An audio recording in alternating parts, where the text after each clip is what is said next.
D'une manière générale, le bilan céréalier général nous donne un taux de couverture du besoin céréalier qui est porté à 126,4% pour la campagne agro-pastorale 2025-2026, ce qui est un taux jamais atteint dans notre pays. À titre d'exemple, en 2024, nous avions un taux de couverture des besoins céréaliers de 111,5%. En 2023, nous avions un taux de couverture des besoins céréaliers de 97,3%. En 2022, nous avions un taux de couverture des besoins céréaliers de 92%. En 2021, nous avions un taux de couverture des besoins céréaliers de 104%. Et en 2020, nous avions un taux de couverture des besoins céréaliers autour de 99%.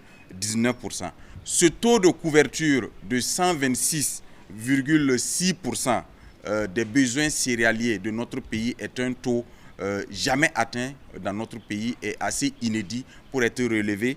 Et comparativement aux chiffres que nous avons communiqués pour le même taux au cours des 5 dernières années dans notre pays. À ce titre, nous avons 10 régions excédentaires, nous avons une région en équilibre et nous avons 6 régions déficitaires. Les 6 régions déficitaires sont essentiellement la région de Kadiogo, qui se justifie fortement à cause de la forte densité de population. Nous avons la région de Koulsé, qui est une région où, malgré les efforts de reconquête de territoire menés par nos différentes forces armées et nos forces de sécurité intérieure, il reste des parties encore qui sont menacées et où l'exploitation n'est pas possible.